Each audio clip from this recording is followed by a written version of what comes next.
Alô, alô. Pessoal, boa noite. Pessoal aqui da Casa dos Humildes e também o nosso público internauta.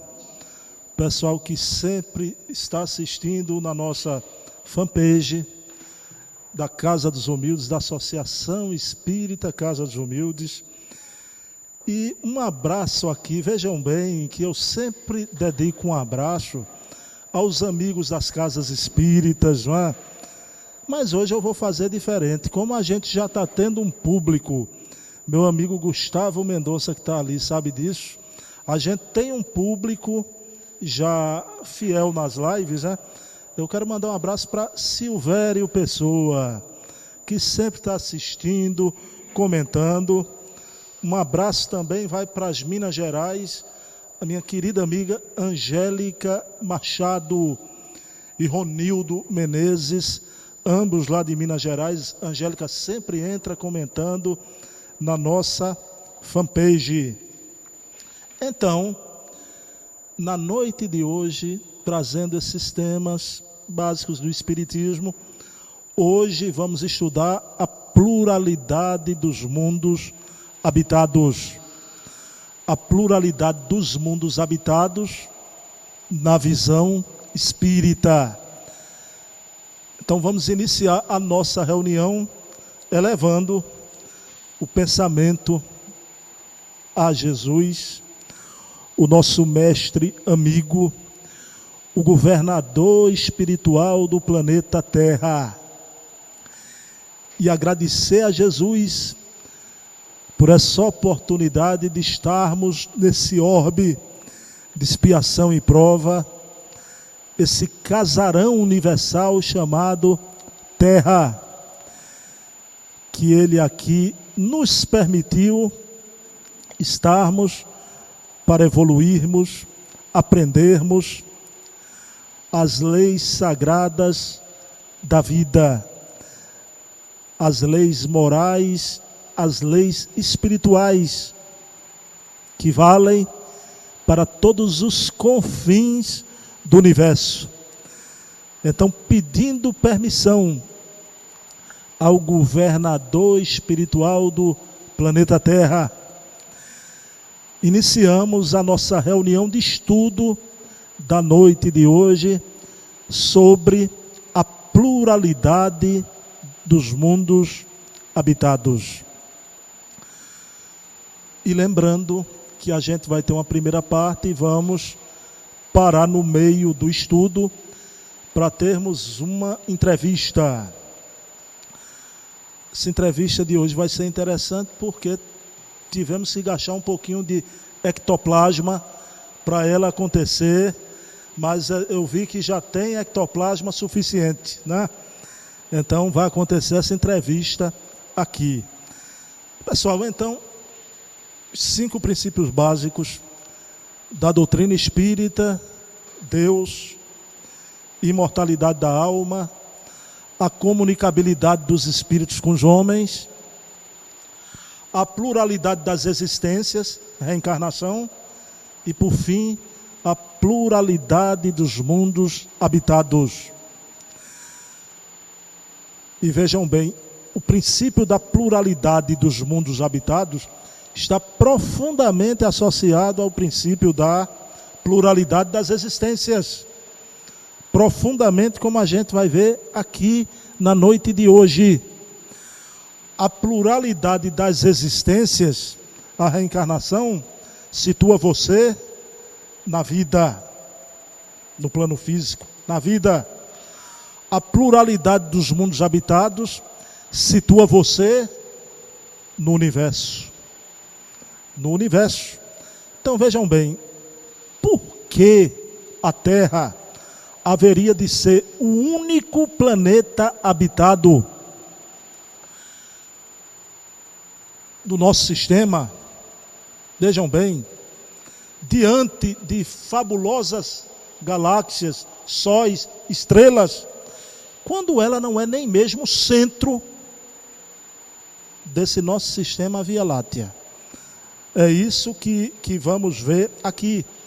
A Terra representa pouco ou quase nada em suas dimensões materiais, comparada a vários e vários planetas que navegam no espaço infinito e incomensurável na mecânica celeste. Terra representa pouco, quase nada.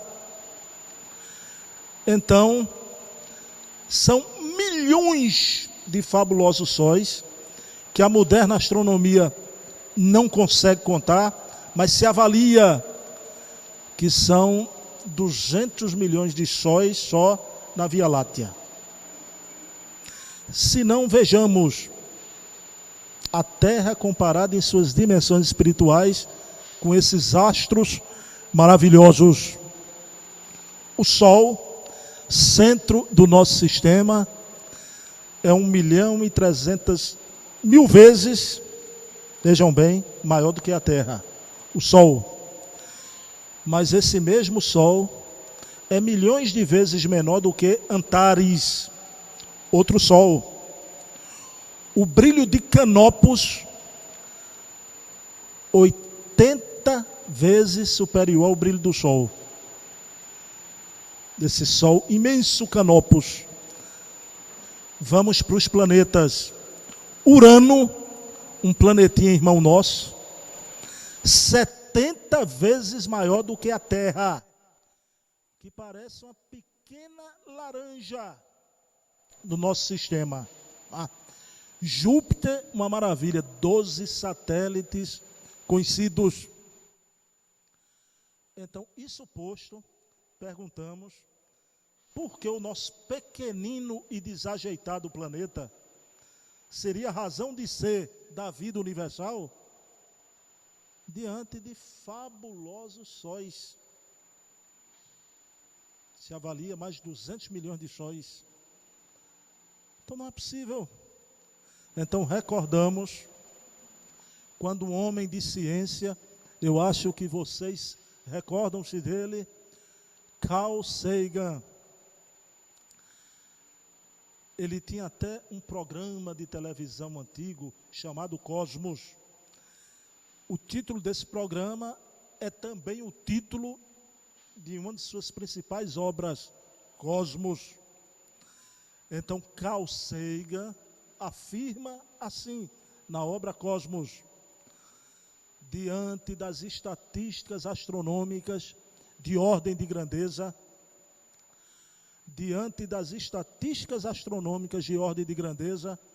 a possibilidade de não existir vida fora da Terra, é igual a zero.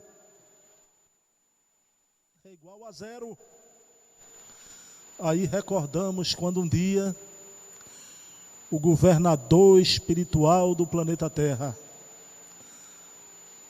Jesus, no mar da Galileia, com a brisa do mar da Galileia soprando em seus cabelos, no finalzinho de tarde, já anoitecendo, Jesus olhava as primeiras estrelas que surgiam na umbela azul. E Jesus assim afirmou: há muitas moradas na casa de meu Pai. Eu tenho outras ovelhas que não são desse aprisco. Então vejam bem, Jesus afirmou o princípio da pluralidade dos mundos habitados. Há muitas moradas na casa de meu Pai. Eu tenho outras ovelhas que não são desse aprisco. Então nós vamos ver esses apriscos, esses casarões universais, como se dá a evolução desses planetas habitados de uma forma simples, usando o método kardeciano. O que é que Kardec fazia? Precisamos sempre partir do conhecido para o desconhecido. Partir do conhecido para o desconhecido. E claro, vamos trazer a informação ou as informações de espíritos elevadíssimos através da doutrina espírita. Mas se eu fizer uma pergunta a vocês, não é?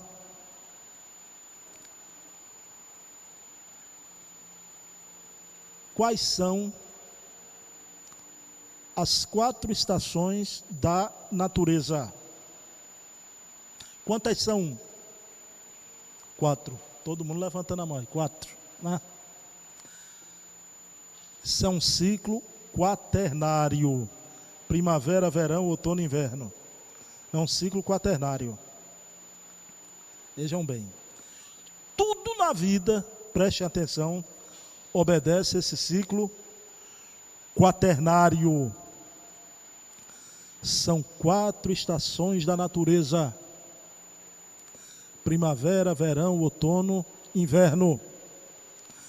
Mas eu pergunto a vocês, a vida humana na Terra apresenta quantas estações? Quantas serão as estações da vida humana na Terra?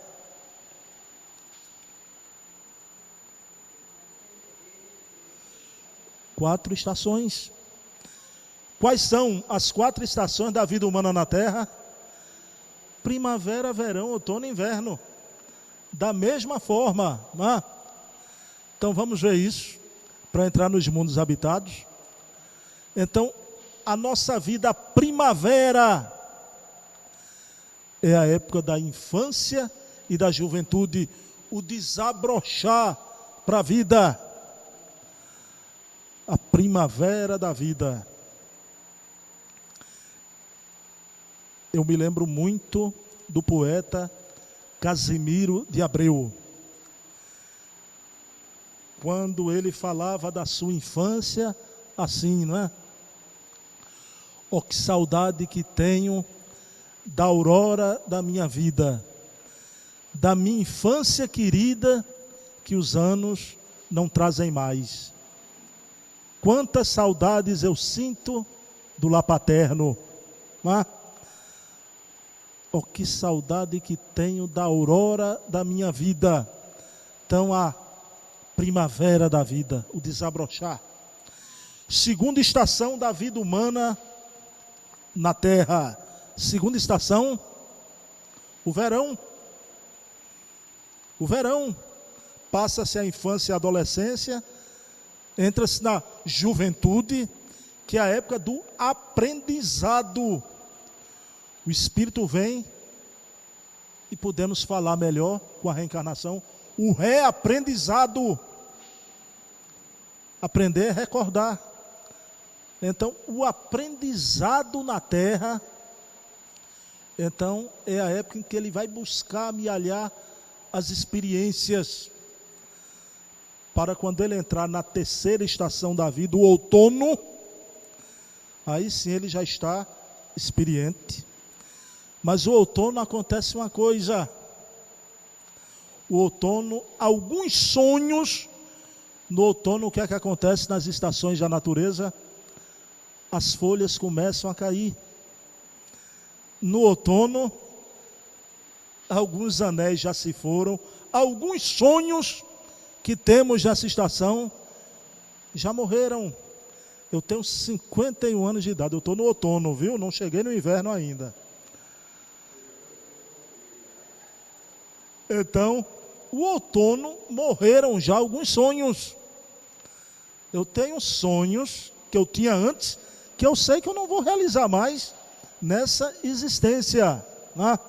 Morreram alguns sonhos. Mas aí entra a 4ª estação da vida, que é o inverno, que é a velhice. Vejam bem, a velhice que é a época do apanhado e da despedida. A velhice, eu falo evidentemente da velhice adiantada. A velhice é aquele estado em que o ser se encontra na posição da borboleta na crisálida. Vejam bem, A borboleta está ali na crisálida, no estado meditando, repousando, assim está o velho, no estado de hibernação, para logo, logo se desgrudar do casulo, como acontece com a borboleta. O velho vai se desgrudar desse ergástulo de carne, que é o corpo físico, e como a borboleta vai planar no plano espiritual, com seu levíssimo perispírito, com seu perispírito. Então é a quarta estação da vida, o inverno. A natureza tem 4 estações, a vida humana na terra tem 4 estações, tudo obedece a um ciclo quaternário, do nascimento, do aprendizado, do envelhecimento e do desaparecimento. Então, eu pergunto a vocês, os mundos habitados, a evolução dos mundos na Terra, obedece a um ciclo também. Quantas estações tem os mundos habitados? Quantas estações? 4. Quais são as estações dos mundos habitados? Primavera, verão, outono, inverno. Da mesma forma, primavera, verão, outono, inverno. Vejam bem, o mundo na sua fase da primavera, como é que chamamos esse mundo na sua infância? Primitivo. O mundo na sua infância, primitivo. O mundo no verão, na sua fase de juventude, como é que chamamos ele? Provas e expiações. A terra é um mundo que está no verão, na juventude. Por isso, tanta inconsequência na terra, porque estamos vivendo a fase da juventude ainda.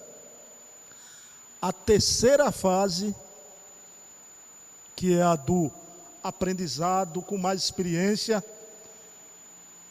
Esse mundo, como é que se chama? Regeneração. Vejam bem, isso é o outono da vida, né? De um mundo. Aí entra aquela época que a velhice também denota sabedoria. Um mundo superior é um mundo sábio, amadurecido. Então, os mundos obedecem a esse ciclo quaternário. Também, infância, juventude, maturidade, né? E a experiência, a velhice, a sabedoria. Então, vamos aqui olhar os mundos habitados nas suas 4 estações. Vamos ver a primeira, e depois da primeira eu vou dar uma paradinha, para a gente ter entrevista, e depois eu continuo nas outras 3 estações. Como a Terra já passou por essa fase da infância, de ser um mundo primitivo, a gente vai ver isso. Mas sabemos que Jesus é o governador espiritual do planeta Terra. Jesus faz parte de uma comunidade de espíritos puros. Emmanuel, na obra A Caminho da Luz, vejam a narrativa de Emmanuel.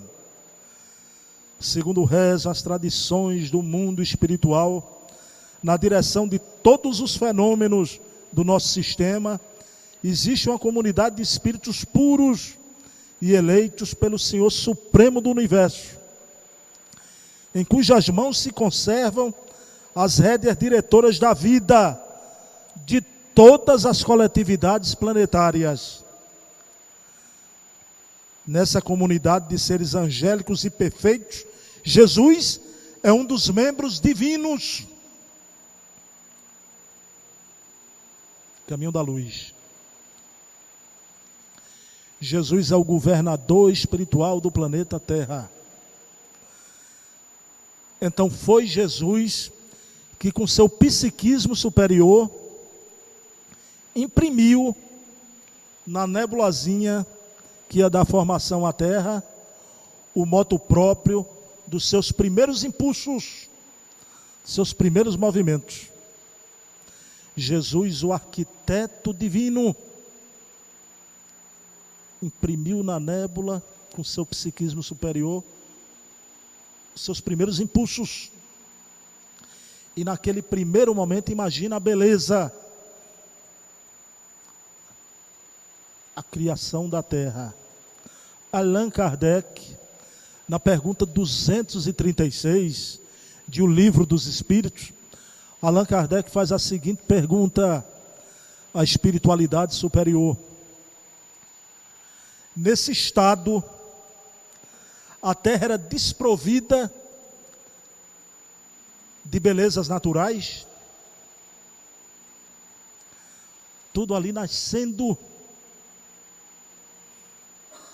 das mãos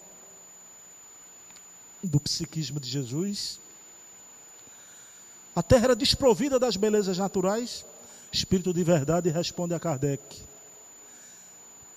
que dizes? Que dizes? Há as belezas da imensidade, que não são menos admiráveis que as chamadas belezas naturais. Que a gente acha o sol, o mar, as flores, não é? Tudo é muito belo. Mas diz o Espírito de verdade, há as belezas da imensidade, que não são menos admiráveis que as chamadas belezas naturais. Então a Terra é criada e vai passar pelos 6 dias, logo após a criação. 6 dias. Esses 6 dias são descritos com maestria por Allan Kardec na obra A Gênese. Só que não são 6 dias, são 6 grandes períodos geológicos, que Kardec com maestria vai descrever aqui na 5ª obra da codificação. Primeiro dia, 6 grandes períodos.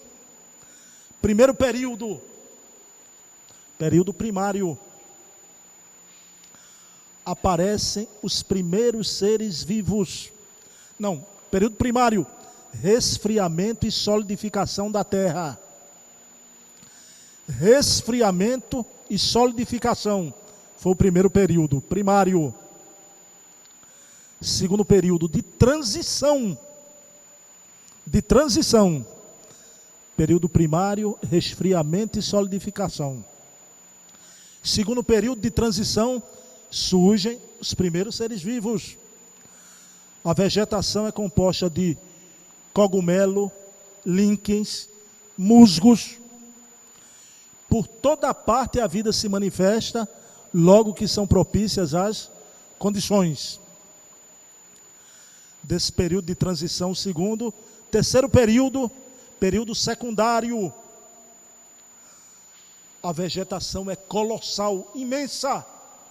A natureza faz suas experiências. É o período que surgem os grandes animais com mais de 10 metros de comprimento.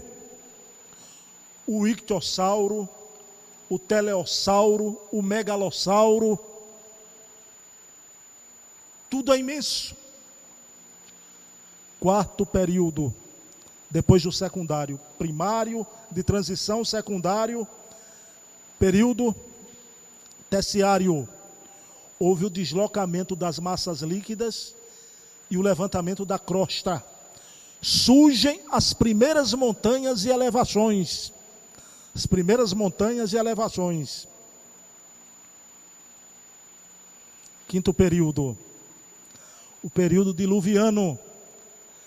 Tudo controlado pela equipe espiritual do governador espiritual da terra.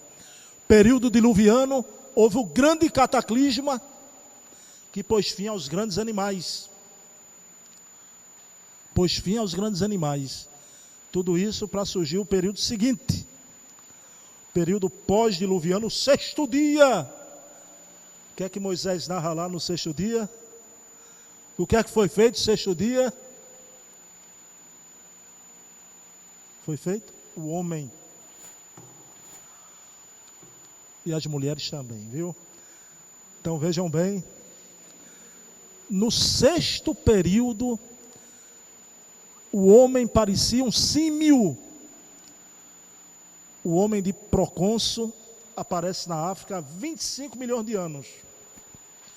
Mas ainda muito semelhante a um primata.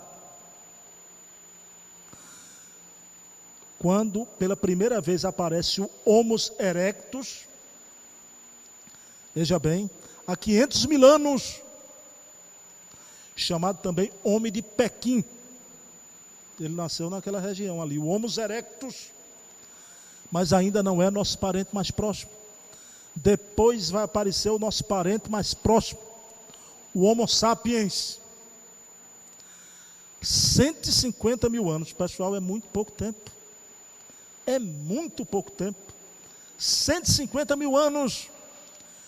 Esse Homo sapiens, vamos dividi-lo em 3 grupos. O homem com crânio maior, com a cabeça maior, chamado homem de Neandertal. O tipo negro, chamado o homem de Grimaldi. E o tipo branco, chamado homem de Cro-Magnon. Está aí a Terra, na sua infância, na sua primeira estação. Esses são os habitantes primitivos, os terráqueos. Os Homo sapiens aqui estavam habitando. Alguém vai vir de outro sistema, de outro planeta, e vai encontrar aqui na Terra esses habitantes primitivos. Alguém vai vir de um sistema da constelação do Cocheiro. Uma comunidade de espíritos vai vir da constelação do Cocheiro, vai chegar aqui na Terra, a Terra do seu primeiro momento, na sua primeira estação, e vai encontrar esse homem do primeiro dia. Mas ó, que homem, esse homem do primeiro dia! A sua fala não é uma fala grunhido. Ele não ama, o seu amor é um espasmo. Ele não olha os olhos nublados. Que homem esse do primeiro dia! Que alguns da constelação do Cocheiro vão encontrar esses homens aqui na Terra, um reencontro preparado pela espiritualidade superior. A gente vai ver isso daqui a pouquinho, porque chegou o momento da nossa entrevista. Sempre é de 8 a 8h15, de 8 a 8h15, a gente vai entrevistando vários irmãos aqui, não é? Então foi Patrícia, Ana Paula, Valéria, Pierre, Nivane. Isso é um momento muito importante, porque com essas transmissões as pessoas têm isso fica eternizado. É impressionante que a gente tem a live, mas quando a gente passa para o YouTube, aquilo ali, a cada semana a gente entra, já tem não sei quantas pessoas que entram e assistem, não é? E a gente não podia, numa dessas entrevistas, já não chegar o momento de convidar alguém que está aqui hoje para ser entrevistado, não é? Então é uma pessoa que eu sou amigo dele há mais de 30 anos. Ele era solteiro ainda, não me lembro ele aqui nas cadeirinhas com a noiva. É muito tempo. E ele dirige o departamento mediúnico aqui da Casa dos Humildes, né? Então vou pedir que Amaro venha para cá, Amaro Carvalho, meu querido amigo, meu irmão de fé, amigo de fé, meu irmão camarada. Vocês não sabem, ele estava 6 horas da noite num banco hoje, pensando, não vai dar para eu chegar. Mas ele chegou. Você estava sendo teleguiado, né? Mentes não é obsessoras, amigas. Ele vai chegar, não é? Amaro, que bom você aqui, estou muito feliz, viu? E me diga uma coisa, 30 anos, Amaro, de trabalho aqui na nossa casa, várias fases vivemos, fases maravilhosas, fases também difíceis, como os ciclos, né, que as casas espíritas passam também. Mas, Amaro, eu queria que você me dissesse, ao longo dos anos, esse trabalho que ajuda tanta gente nos dois planos da vida, espíritos aqui na Terra e no espaço, eu queria que você desse seu depoimento, como é que você enxerga esse trabalho maravilhoso do Departamento Mediúnico da Casa dos Humildes, o trabalho de desobsessão, de consulta, de passe, e que com uma grande equipe ninguém faz nada sozinho, mas você está aqui à frente desse trabalho. Então fale alguma coisa para os nossos amigos aqui da Casa dos Humildes e também os nossos amigos que estão lhe vendo aí por aquela câmera. Agora você olha para lá um pouquinho, mas olha para mim um pouquinho, viu? Boa noite a todos. Obrigado a Bruno. É uma oportunidade que ele sabe que eu morro de vergonha. Quarta-feira passada a gente estava falando. Vocês veio falando aqui com vocês. Pensa que eu sou uma pessoa extrovertida, né? Eu sou tímido e eu ainda me acanho de falar. E eu estava comparando algumas coisas que a gente conversou. Nós estávamos falando da existência de outros mundos na quarta-feira. Na quarta-feira a gente estava... Veja a sintonia que existe nos trabalhos já daí, né?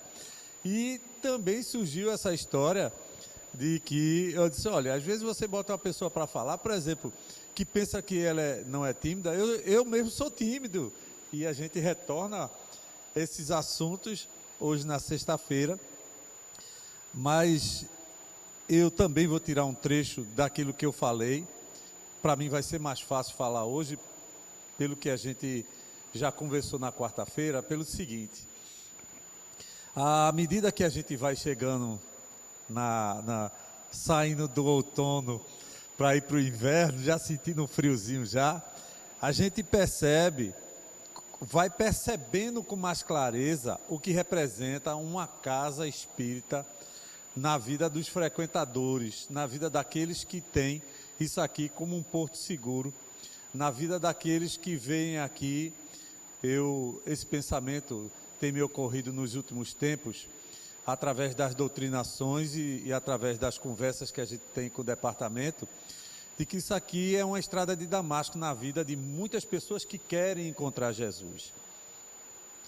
Saulo, quando encontra Jesus Cristo, ele era sincero no trabalho dele para Deus, mesmo defendendo Moisés.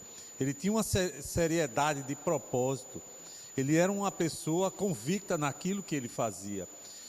E aquele momento em que ele encara Jesus Cristo e que a diferença o torna até cego materialmente, aquilo dali foi uma representatividade para que ele demonstrasse uma pessoa nova que estava acontecendo, com uma visão melhorada, e a ponto de encontrar e visualizar Jesus Cristo. No início da prece, que é outra coisa que a gente também fala muito nas quartas-feiras, no início da prece a gente sempre evoca, como você evocou, o nome de Jesus Cristo, e isso falha às vezes na nossa ideia de que a gente não percebe que Ele está aqui presente, né? Porque são duas frases importantes na vida, das mais importantes, todas são importantes, mas das mais importantes é: céus e terras passarão, mas minhas palavras jamais passarão, e onde duas ou mais pessoas estiverem reunidas em meu nome, ali estarei. Então Jesus está aqui. E de repente até me assustei um pouquinho, porque eu digo, olha, se Jesus Cristo realmente aparecesse aqui e desse para a gente ver, muita gente ia correr, outros iam se ajoelhar, e seria um pandemônio. Pareceria até com os vendilhões do tempo, que não é o nosso caso, mas que seria uma projeção de uma realidade que a gente vive. Voltando, eu fiz essa saída para demonstrar a importância da Casa dos Humildes para nós trabalhadores, é que esse refinamento, esse passar do tempo em que as pessoas que vão ficando são aquelas que estão percebendo. Nós também conversamos na quarta a respeito, e isso partiu dessa ideia de por que as pessoas abandonam a casa espírita. Onde está a falta de entendimento da pessoa? É justamente quando ela não absorve o Evangelho. Quando ela não absorve nada do Evangelho, elas abandonam a casa espírita, porque é o Evangelho que nos dá sustentação, não só para criar amizades, reforço, feixe de varas, mas também para entender que muitas pessoas passam por nossas vidas. Quantos passaram aqui na Casa dos Humildes? Então, para a nossa felicidade, a espiritualidade nos concede a oportunidade de trabalho, mas não só concedeu a Bruno, a Amaro e a outras pessoas que têm muitos anos aqui dentro, mas para todos nós. Aproveita quem quer. Então, muitos não quiseram aproveitar, estão em outros trabalhos, outras religiões, outros centros, e uns abandonaram. Isso vale ainda, como sempre, o nosso livre-arbítrio. E eu vejo a Casa dos Humildes hoje de uma forma mais aperfeiçoada, porque a gente achava assim: não, fulano faz uma operação não sei aonde, fulano faz isso, e tem um centro que faz aquilo. A Casa dos Humildes é uma casa, no meu entender, que ela é completa. A partir do momento em que ela faz a divulgação do Evangelho de Jesus, a gente encontra todas as curas. Na Casa dos Humildes nós temos um trabalho de bioenergia. Na Casa dos Humildes nós temos um trabalho de desobsessão para pessoas vampirizadas, além do trabalho de desobsessão mais comum. Na Casa dos Humildes é um hospital no mundo espiritual. Então, vale a gente entender que, dependendo da nossa fé, o Hospital Santa Helena, né? Tem muita gente, às vezes, que ainda nem sabe que no mundo espiritual é uma área maior, é um trabalho mais intenso, 24 horas, e na Casa dos Humildes nós temos tudo, desde que a gente tenha fé, desde que a gente siga os preceitos que são ensinados dentro da casa. Então as pessoas às vezes perdem, eu tenho batido muito nessa tecla, perdem a feliz oportunidade de receber a ajuda espiritual, porque entram na casa, no lugar onde é para ficar em prece, e em vez de ficar ali contrito, ficar ali junto com a equipe espiritual, pedindo ajuda para qualquer dificuldade, ou agradecendo, essas pessoas às vezes ficam conversando. Eu até entendo que a gente se vê pouco, eu entendo que a gente tem amizade, respeito e quer conversar um com o outro, mas aqui é um ambiente criado pela equipe espiritual para o benefício e para o equilíbrio das pessoas. Então se faz uma limpeza no ambiente, a equipe espiritual satura essa sala de fluidos benéficos, se beneficia aqueles, como a gente aprende, querem realmente estar em sintonia com esse trabalho. Então, eu gostaria de deixar mais claro possível de que essa progressão do entendimento se dá com o amadurecimento, se dá com o estudo, com a participação ativa nos trabalhos da casa. Você vai percebendo a honra, a graça, o benefício que é ultrapassar as portas da casa. A minha primeira vez que eu percebi que eu era uma pessoa feliz por ter essa oportunidade foi quando eu passei a primeira vez e lembrei de agradecer a Deus por Ele permitir que eu entrasse. Mas quando chegasse à conclusão, como? Quando eu vi que tem muitos espíritos encarnados e encarnados que não têm permissão de entrar na casa. Então, bem da verdade, eu acho que como encarnado eu nunca vou perceber, com essa mente restrita, assim, o manancial de benefícios que a gente tem dentro da casa espírita. Mas, pelo menos a gente diz que já vislumbra o alvorecer de uma nova era, né? Meu amigo, eu não vou poder deixar de tocar num ponto. De tocar num ponto que foi um grande susto. Que mês exatamente? Março de 2017. Um pouquinho mais de um ano. Eu me lembro que era 1h da tarde. Eu estava almoçando E eu vou dar um exemplo de vocês aqui, o que é o atavismo ancestral, ok? Foi só uma manifestação do atavismo, não é? Quando meu celular toca, era o filho mais velho de Amaro, o Juan, Rômulo. E Rômulo me deu a seguinte notícia: Bruno, tu avisa ao pessoal lá que papai não vai hoje não, papai infartou. E a manifestação do atavismo ancestral, minha mulher já contou isso para Amaro. Eu me levantei do almoço e foi o atavismo na sua naturalidade, né? Chutei a cadeira da mesa, passei pelo sofá, chutei novamente, meti a mão na parede, né? E que eu não esperava uma notícia dessa, mas logo fui para o quarto, orei, né? E aí a gente ficou naquela corrente, né?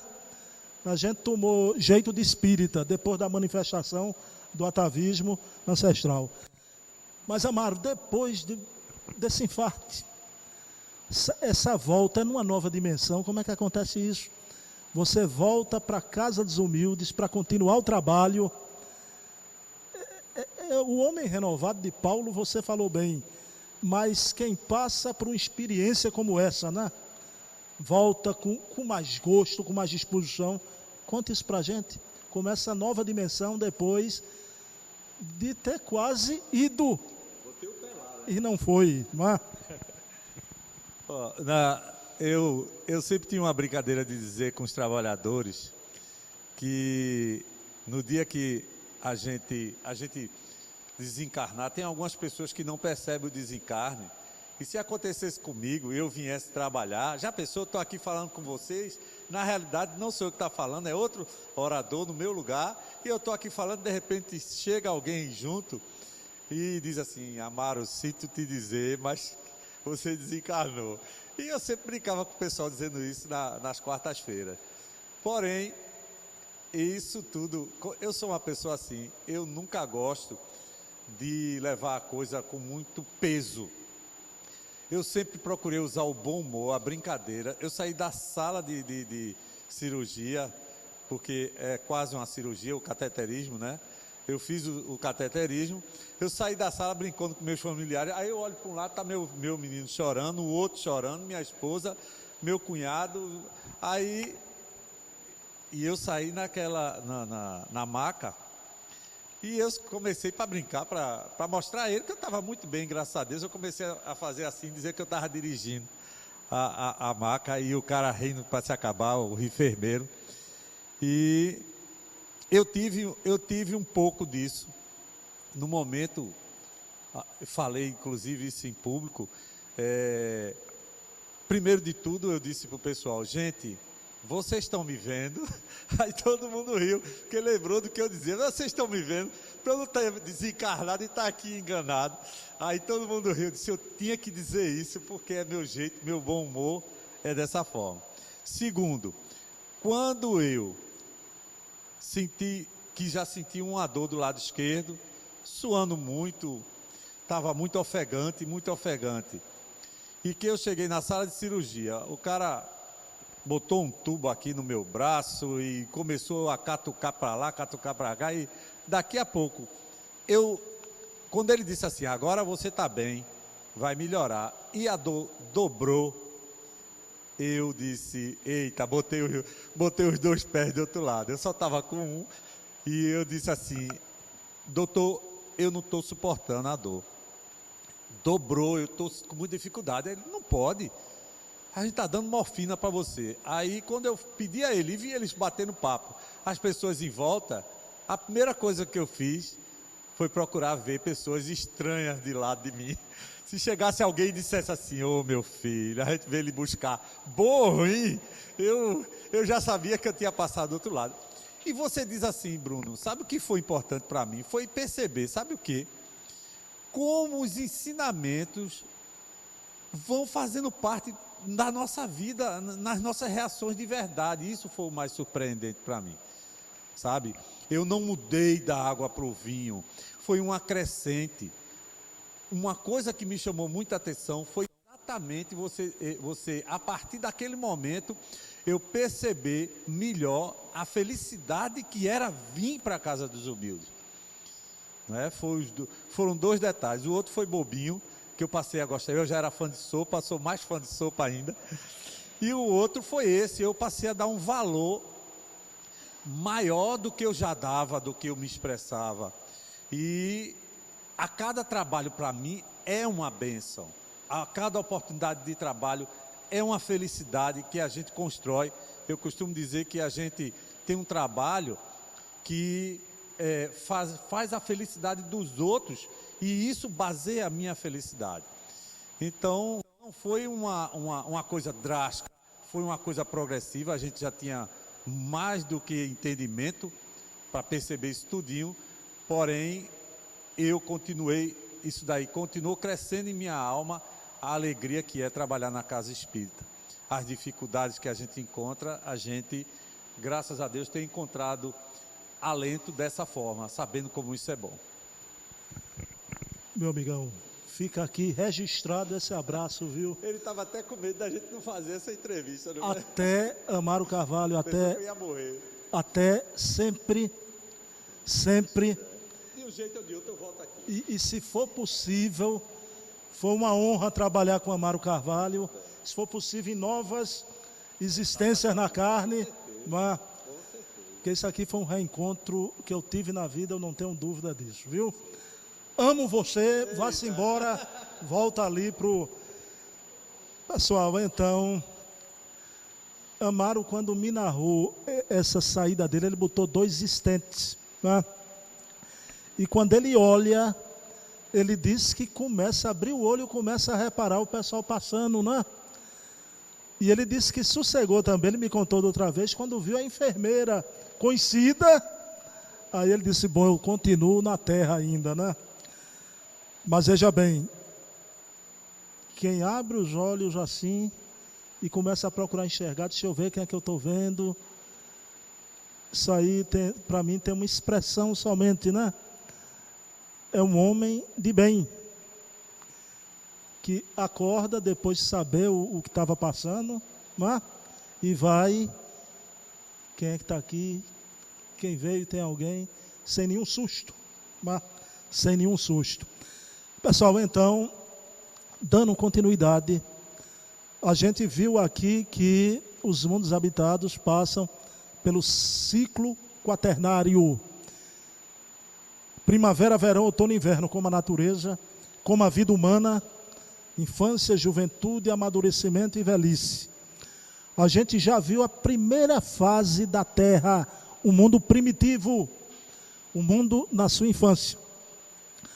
Vocês viram o homem do primeiro dia, o homem primitivo aqui na Terra.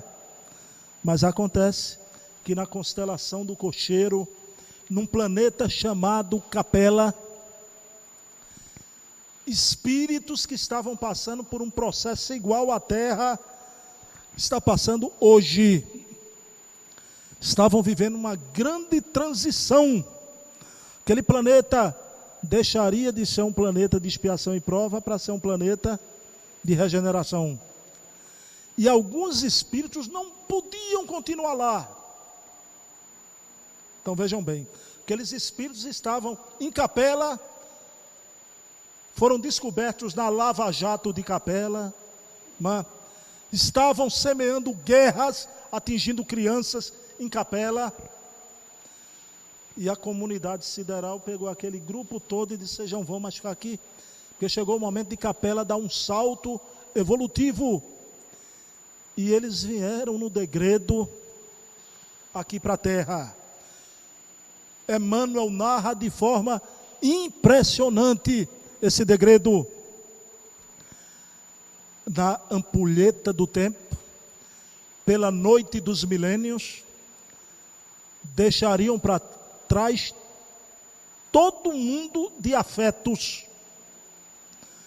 Na ampulheta do tempo, pela noite dos milênios, deixariam para trás todo mundo de afetos. Você imagina os amores e o véu do esquecimento foram degradados. Mas vieram dar um impulso evolutivo à Terra, porque eles já tinham evoluído em inteligência, não em moral. Chegando aqui na Terra, foram recebidos a luz do coração amoroso de Jesus e criaram a lenda do paraíso perdido, de Adão e Eva expulsos do paraíso. Criaram essa lenda e, através da reencarnação, com o passar dos evos, reencarnaram aqui no orbe, dando origem a 4 grandes civilizações. Dando origem a 4 grandes civilizações. A primeira civilização, o Egito Antigo, a maior de todas. Nunca uma civilização teve tanta influência no planeta Terra. 6.000 anos de influência. Se você buscar a cultura grega, a própria Grécia buscou inspiração no Egito.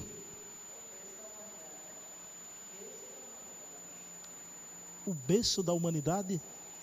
Então a própria Grécia, se você olhar esses países contemporâneos, exerceram influência na história da humanidade, muito pouco. A Rússia, 150 anos. A França exerceu influência 200 anos. Se olharmos os Estados Unidos da América, é um país muito jovem, 500 anos, a idade do nosso Brasil. Estados Unidos, 6.000 anos de civilização.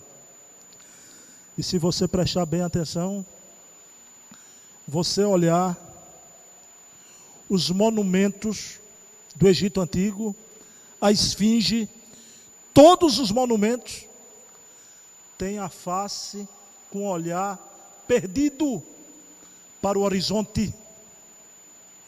Todos os monumentos egípcios, a revelar e a denotar a saudade que aqueles espíritos sentiam de todo mundo que ficou para trás. Tudo que a alma egípcia queria e não encontrava mais, na ampulheta do tempo, deixaram para trás todo mundo de afetos. Então vieram aqui, encontraram os habitantes terráqueos primitivos. Criaram a ciência secreta. A cultura egípcia, vamos encontrar os oráculos, as pitonisas, a mediunidade, o culto à morte, a mente em psicose de Pitágoras, que é a primeira ideia sobre a reencarnação, ainda voltando em corpo animal naquela concepção. Oráculos, pitonisas, mediunidade, culto à morte, a mente em psicose, as pirâmides, que é um desafio à matemática moderna, à engenharia moderna até hoje. Como eles fizeram aquilo? Tiveram ajuda de quem? Aí fica célebre as obras de grandes e maravilhosos escritores. Quem é que já não leu de Erich von Däniken? Eram os deuses, os astronautas, né? O Jacques Bergier, que eles já passaram aqui, tiveram contato com civilizações. O Egito constrói as pirâmides, dentro das pirâmides, os hieroglifos, que é aquilo. Os hieroglifos narram toda a história da Terra, até acontecimentos futuros. 6.000 anos de civilização. Não há uma influência tão grande. De todos esses 4 grupos que vieram, foi o único que mereceu retornar à capela. Mas mesmo assim muitos pediram a Jesus em sinal de agradecimento, permaneceram aqui ajudando a evolução do nosso planeta. Então, mas desses 4 foram o único que mereceu retornar à capela. Vamos agora para a velha Índia. A Índia dos Vedas. A Índia dos Mahatmas. A Índia da Bhagavad Gita. A Índia de Mahatma Gandhi ontem, de Satya Sai Baba hoje.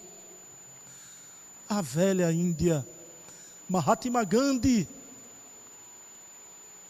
esse espírito impressionante que reencarna na Terra no dia do desencarne de Allan Kardec. Dia, mês e ano. 31 de março de 1869. Parte um espírito imenso, reencarna Gandhi, com a missão de libertar a Índia. E ele vai libertar a Índia com os ensinamentos da Bhagavad Gita, a sublime canção. Ele tira da Bhagavad Gita os 2 princípios da sua luta política: ahimsa e satyagraha. Ahimsa, a não violência; satyagraha, o apego à verdade. Ele liberta seu povo, mas não conseguiu a paz entre os próprios indianos, que eram, de todos esses que vieram de Capela, era o grupo mais preconceituoso. Criaram um sistema absurdo de castas, dos rajás e dos párias. Mas mesmo assim, é um berço de riqueza espiritual. A velha Índia. Terceiro grupo, os indo-europeus. Dos planaltos da Pérsia e do Irã, através da reencarnação, procederam todas as correntes da raça branca. Foi ali, entre os indo-europeus, que surge os gregos, latinos, romanos, germanos, eslavos, todas as correntes da raça branca. Aí vem o 4º povo, a 4ª raça. Que esse aí eu quero me deter mais um pouquinho, né? O povo judeu. É nesse povo judeu que já tinha vindo Moisés trazer a ideia do Deus único, o monoteísmo. Não era por virtudes que eles possuíam, mas principalmente por causa de Moisés já terem a concepção do Deus único, do monoteísmo, que vai vir no seio do povo judeu, como diz a tradição indiana, né? A vinda do maior avatar que já veio aqui na terra, vai vir entre o povo judeu, que na nossa nomenclatura espírita, o maior missionário, o próprio governador espiritual, veio à terra, reencarna entre o povo judeu. Mas João, evangelista, o discípulo amado,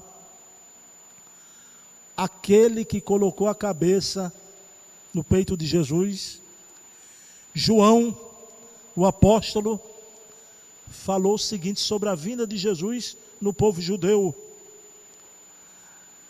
E ele veio para os seus, mas os seus não o reconheceram. O próprio Jesus, certa feita, bradou um lamento: Jerusalém, Jerusalém, quantas as vezes eu quis juntar vossos filhos, como a galinha junto os pintinhos embaixo das asas, mas vós não quisestes.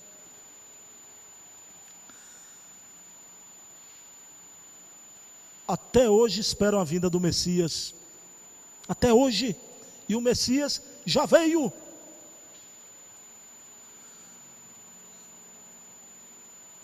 Então é esse povo estigmatizado ao longo da história, um povo de virtudes maravilhosas, um povo fora da terra que mantém a diáspora. Uma coisa impressionante. Mas também esse povo estigmatizado que depois de sofrer o holocausto, muitas vezes tratam os irmãos palestinos como sofreram nas mãos dos alemães. O povo judeu, mas Jesus veio trazer o evangelho, a carta magna, a constituição da terra, a esse planeta que já está na sua juventude, planeta de expiação e prova, para que ele parta para o amadurecimento. Essa carta magna da humanidade. Então vejam bem, o evangelho de Jesus não serve só aqui para a terra. Precisamos compreender o evangelho à luz do universo. Os princípios do evangelho de Jesus valem para qualquer planeta habitado. Não façais aos outros aquilo que não quererias que se vos faça. Então, Jesus veio preparar a terra para esse momento da grande transição. Antes dele vir aqui à terra, foi Jesus quem enviou Krishna, Buda, Lao Tse, Confúcio, Sócrates, Platão. Aí ele vem em pessoa, traz o evangelho, a boa nova. Mas ele parte e continua enviando Paulo de Tarso, Francisco de Assis, Allan Kardec, Mahatma Gandhi. Não só no campo religioso, todos os missionários que vieram para o desenvolvimento material da terra em várias áreas, tudo que representa a cultura universal, missionários que vieram fazer a cultura universal avançar, tiveram a permissão de Jesus para vir aqui à terra. Então o que acontece? É esse momento que estamos vivendo.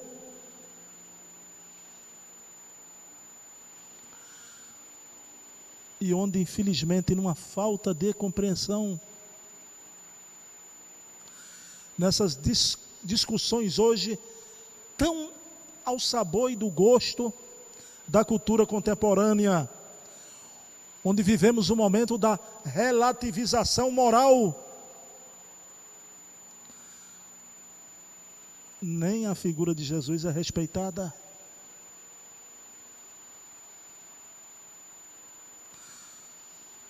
Não precisava.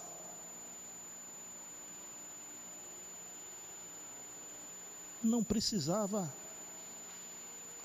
Jesus, esse arquétipo, espírito construído, já na dimensão da supersexualidade, perfeito equilíbrio do animas e do animus.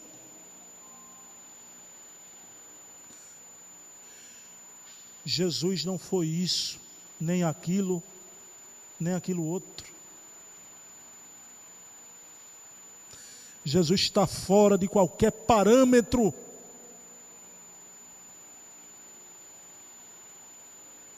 De qualquer parâmetro. Mas olha, que fazer uma afirmativa, mesmo procurando embasá-la, dessa visão da evolução espiritual, olha, que pode ser até alguém ser taxado de conservador. Jesus não. Mas veio Jesus, trouxe essa carta para a gente sair, entrarmos no outono, uma humanidade mais experiente. Só que a Terra não passou. Essa é a fase onde um planeta é um planeta de regeneração. Mas Jesus demonstrou. Jesus deixou, através da doutrina espírita, como será o planeta Terra nessa fase de regeneração. Eu quero trazer aqui uma das obras que eu acho mais belas, obtidas pela via mediúnica. Essa obra, Jesus no Lar, de Quinéio Lúcius, recebida pela psicografia de Chico Xavier. Essa obra, Amaro, eu recebi ela no ano de 90. Quem me presenteou, sua amiga e irmã Uolda, sua comadre, esposa de Dr. José Luiz, né? Então vejam bem, Jesus no Lar. Eu gosto muito dessas capas antigas, né? Eu conservei ele. Quem quiser comprar já vai encontrar nessa edição. Agora, como eu quero ler de público, eu trouxe a edição comemorativa. Que não vai ser preciso botar óculos para lê-la, né? Pessoal, Jesus se encontrava, vocês sabem onde foi o primeiro evangelho realizado na terra, o evangelho no lar? Alguém se lembra? Na casa de Pedro, primeiro evangelho no lar. E quando vai terminando aquela reunião, Jesus fala da nova era que viria no berço do luminoso reino. Só que Pedro, muito inquieto, buscador, Pedro faz a seguinte pergunta para Jesus: Senhor, como saberemos os sinais da chegada dessa nova era distante? Quais os sinais dessa nova era, onde a Terra será um planeta de regeneração? Jesus responde a Pedro: o amigo divino pousou os olhos lúcidos na noite clara. Essa relação de Jesus com a noite é impressionante. Encontramos no Evangelho e na literatura espírita essa relação de Jesus com a noite, as estrelas, com o céu. O amigo divino pousou os olhos lúcidos na noite clara, que resplandecia lá fora, em pleno coração da natureza. Fez longo intervalo e acentuou: Pedro, nessa época sublime, os homens não se ausentarão do lar em combate aos próprios irmãos, por exigências de conquista ou pelo ódio de raça, em tempestades de lágrimas e sangue, porquanto estarão guerreando as trevas da ignorância, as chagas da enfermidade, a angústia da fome, as torturas morais. É quando o arado substituiu o carro suntuoso dos triunfadores. Vejam que imagem de Jesus. Na exibição pública de grandeza coletiva, quando o livro edificante absolveu o lugar da espada no espírito do povo, a psicografia de Quinéio Lúcio fala ipsis literis, livro edificante, mas vamos fazer esse transporte para a época, o pergaminho edificante, na similitude. Mas Neio Lúcio contemporaniza falando o livro, não é? Então, quando o livro edificante absorveu o lugar da espada no espírito do povo, quando a bondade e a sabedoria presidirem as competições das criaturas, para que os bons sejam venerados, o jogador de exceção, o grande atleta, se tiver mérito, vai continuar ganhando muito bem. Mas não é justo que os bons sejam esquecidos, mas eles precisam ser venerados, valorizados, vão ganhar muito bem também nesse futuro. Não como o grande matemático iraniano que chega aqui no Brasil, recebe a medalha de campeão da matemática, da Olimpíada da Matemática, deixou a pasta em 2 minutos, roubaram a sua medalha de ouro. Então, nessa época sublime, a sabedoria vai presidir as competições das criaturas para que os bons sejam venerados. Quando o sacrifício pessoal, em proveito de todos, constituía a honra legítima da individualidade, a fim de que a paz e o amor não se percam dentro da vida. Então, Pedro, uma nova humanidade estará no berço luminoso do divino reino. Nesse momento, a palavra doce e soberana fez branda pausa, e lá fora, na tepidez da noite, as estrelas fugentes a cintilarem no alto, saudando essa nova era distante. Mas que se aproxima, ela chega. Então será o momento, no planeta de regeneração, a guerra para combater a fome, a miséria, a falta de educação.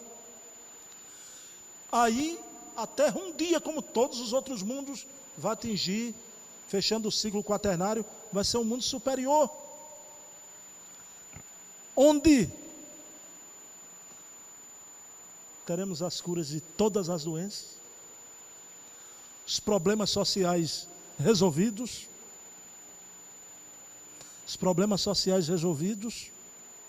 será a época do mentalismo, todos vão se devotar à espiritualidade, mas para que isso aconteça, primeiro temos que ainda atingir a regeneração. Mas como Amaro disse que agradece à Casa dos Humildes de estar aqui, a gente agradecer por termos uma doutrina como essa, o Consolador prometido. E no nosso caso, além dessa oportunidade no planeta Terra, estarmos já encarnados no Brasil, o coração do mundo, a pátria do Evangelho. E nesse momento, que a divulgação da doutrina espírita atinge a todos, uma doutrina tão otimista, tão generosa, tão diferente dessas doutrinas hedonistas e epicuristas, que só falam no prazer. E esse discurso agora invade até o espiritismo numa concepção, num sofisma. Não, eu tenho que ser feliz. Você tem que ser feliz, mas uma felicidade integral. Não olhando só a individualidade e o corpo de carne. Uma felicidade consciente integral. Espírito, corpo. Então essa filosofia otimista, generosa, tão diferente dessas doutrinas hedonistas, epicuristas, que falam só no prazer, fogem da dor. O Espiritismo nos ensina a não fugir da dor. Pelo contrário, vem resolver o problema do ser, do destino e da dor.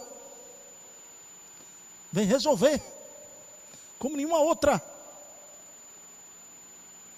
Mas, se a gente está nessa fase uma pergunta: se existem os mundos habitados,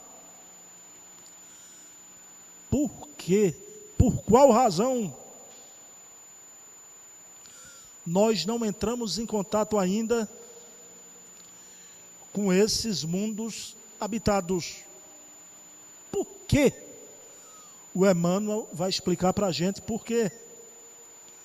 Mas antes, pessoal, todo momento a gente se deteve em A Gênese de Kardec, o Consolador de Emmanuel, A Caminho da Luz de Emmanuel, Jesus no Lar de Neio Lúcius. Mas é possível que aqui, o público internauta, haja algumas pessoas que têm uma predileção pelo tema dos planetas, da pluralidade dos mundos habitados, né? Eu tenho um amigo que ele sempre assiste também, e que as pessoas nem sabem disso. Foi ele que comigo arquitetou meu blog, né? Que é o Dr. Milton Neves, pai do juiz Milton Neves, já. Então, Miltinho fez comigo e ele é obcecado pelo assunto dos mundos habitados, já. E ele disse que costuma ver essas nossas reuniões de madrugada. Então, o público que está assistindo e é aficionado desse tema, eu quero trazer aqui uma coleção que é uma visão da ufologia. Isso é um estudo de Pedro de Campos. Então vejam bem, alguns livros. Colônia Capela, Outra Face de Adão. Tudo que Emmanuel fala é um estudo muito detalhado. Colônia Capela, Outra Face de Adão. Coleção Uma Visão Espírita da Ufologia. UFO, Fenômeno de Contato. Alguns casos aí narrados pela história. UFO, Fenômeno de Contato.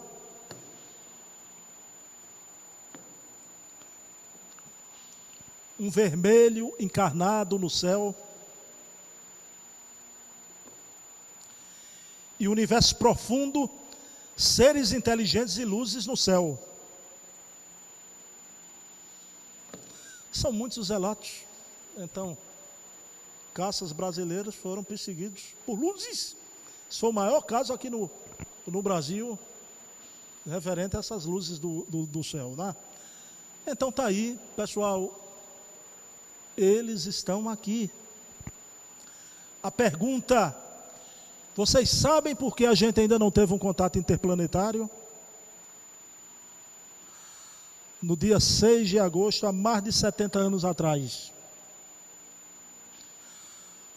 numa manhã de sol linda, crianças na rua indo para a escola, os Estados Unidos lança a bomba atômica em Hiroshima. 3 dias depois, a outra bomba atômica em Nagasaki. O avião que carregava a bomba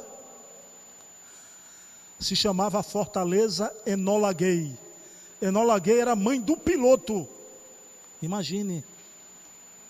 A Fortaleza Enola Gay joga a bomba em Hiroshima e Nagasaki. Em 1 minuto, 300 mil pessoas desintegradas. Só que tem aquelas que sobreviveram. E depois daquele incêndio veio a chuva. Quem sobreviveu?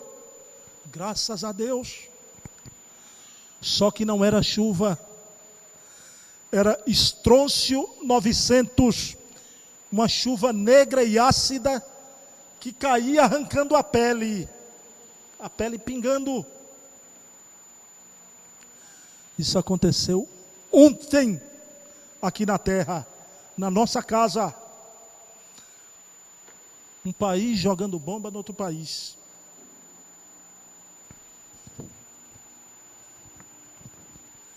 Pergunta na obra O Consolador para Emmanuel. Me diga uma coisa, a gente ainda não resolveu os problemas da nossa casa. Se você ainda não arrumou, não resolveu, não arrumou a sua própria casa, como é que você quer invadir a residência dos vizinhos? Pergunta a Emmanuel, que alguém pode dizer, se existem os mundos habitados, por que essa falta de contato? Pergunta 74. O homem poderá encarar com êxito a possibilidade de um contato interplanetário? O homem poderá encarar com êxito a possibilidade de um contato interplanetário? Vejam a resposta de Emmanuel, um espírito de sabedoria. Pelo menos enquanto perdurar sua atitude de confusão, egoísmo e rebeldia, a humanidade terrena não deve alimentar qualquer projeto de contato interplanetário. Por quê? Diz Emmanuel, que dizermos do homem que, sem dispor a ordem na sua própria casa, quisesse invadir a residência dos vizinhos, não será justo circunscrevê-la ao seu âmbito acanhado e mesquinho? E Emmanuel encerra a conversa assim: o insulamento da terra é um bem inapreciável. O insulamento, essa falta de contato ainda com outras humanidades, é um bem inapreciável. Mas aí a gente sabe que tem algumas citações no movimento espírita que diz até data que deve haver isso, ano. Preferimos não estipular data para nada, em contexto nenhum de revelação espírita. Claro que um dia esse contato se dará, esse contato se dará. Embora que de forma velada eles estão sempre vindo aqui influenciando, também nos ajudando, da forma que Deus permite. Da forma que Deus permite. Quando você olha Machu Picchu no Peru, aquelas construções só têm sentido vistas de cima. Só que não existia aeronave naquela época, não existia avião. Então eles já estiveram aqui. Daniken estava certo, foi perseguido pela igreja na sua época, né? Agora ele faz o título do livro dele, eram os deuses os astronautas. Inteligências evoluídas, né? Deus é o pai de todas essas coletividades, né? Pessoal, agora a pergunta última que eu vou fazer para vocês, né? Vejam bem, qualquer mundo habitado, e a Terra, por exemplo, tudo foi feito, a Terra está pronta, com a permissão de Deus, com a ajuda de Jesus, dos espíritos superiores, construíram esse planeta aqui para a gente evoluir. A pergunta que eu faço: o homem correspondeu à expectativa? Qual é a resposta? O homem correspondeu à expectativa? Amaro está dizendo, feito eu também, não. Mas vamos mudar, vamos dizer assim, né? Cabra bom, né? Eu querer ir na frente, ultrapassar meu amigo Schumacher, não dá, né, Amaro? Então, olha o que Amaro disse. O homem correspondeu à expectativa? Ainda não. Mas o homem redimido de amanhã fará maravilhas. A humanidade redimida do futuro vai transformar isso aqui num paraíso. E aí eu quero encerrar da seguinte forma, já agradecendo aos amigos internautas e dizendo a vocês que domingo estará aqui Edinaldo Ernesto, professor de matemática, que falará sobre o tema paciência, né? Estará aqui domingo. Eu digo professor de matemática porque muita gente passou pelas mãos de Edinaldo, é aquele mesmo, Edinaldo Ernesto. Espírita, palestrante espírita. Pessoal, então, um grande empresário americano ia se reunir com um grupo de empresários, assuntos tremendos para o progresso da área de comunicações.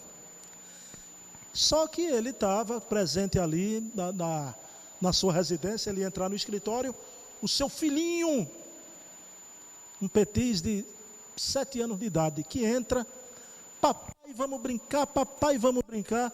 Os amigos empresários, todos juntos, começaram a rir, alisando a cabecinha do menino. Que menino lindo, interessante. Aí o pai disse, vá meu filho, a gente vai, papai vai ter uma reunião aqui, você não pode ficar. Aí o menino sai. Aí o pessoal está se ajeitando ainda, conversando, o menininho entra de novo. Papai, vamos brincar, papai, vamos brincar, papai, vamos brincar. E o pai, já não com tanta bonomia, pegou, meu filhinho, você não vai poder ficar. Agora não é hora de brincadeira, é hora de coisa séria aqui. Vá, procure suas coisas, papai vai ficar aqui com os amigos, já. E quando a reunião começa, logo no início da reunião, alguém já expondo, o menininho entra novamente, né? Papai, quero brincar, papai, quero brincar, papai, quero brincar. O pai chama a secretária e pede desculpa aos amigos e olha para a mesa, tinha uma revista. Ele pega a revista, abre e na revista tinha um mapa da América. O pai pega aquele mapa e picota, corta em miúdo. Chama o menininho e diz, olha, vai juntar isso aqui. Isso aqui é um quebra-cabeça. Você vai consertar a América. Chamou a secretária, leve ele. Você só volta aqui quando consertar a América. Aí o menininho saiu, o pai olha para os amigos, aí, consertar a América, ele não vai fazer isso nunca.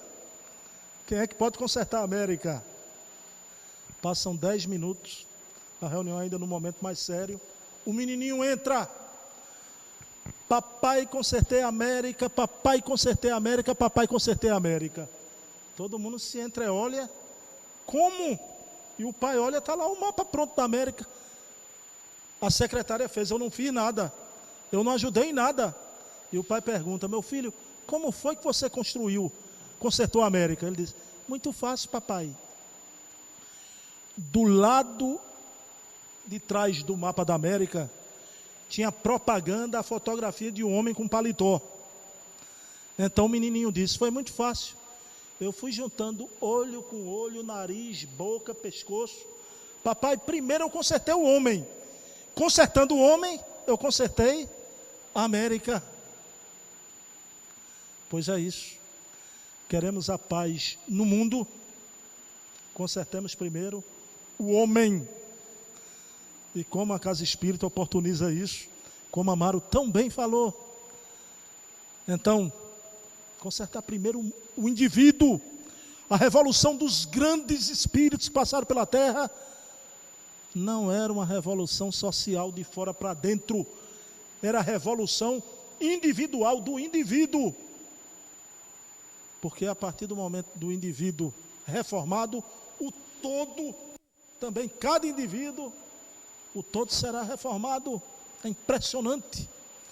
Não será decretos de governos, cataplasmas inexpressivas de direita ou de esquerda.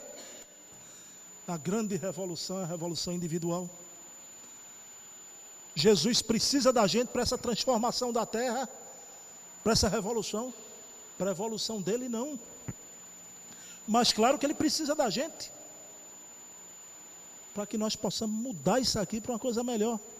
E que tal nos dedicarmos a um ideal nobre, belo, como o ideal espírita? Pessoal, então, encerramos aqui. Pedimos a quem for dar passe, por favor, que vá dar passe. E vamos agradecer a Deus, o nosso Pai de bondade infinita, pela oportunidade da noite de hoje, a oportunidade de espíritos viajantes no tempo dessa nossa humanidade, nessa esteira das vidas sucessivas. Nos encontramos aqui hoje na Casa dos Humildes, através dos canais virtuais.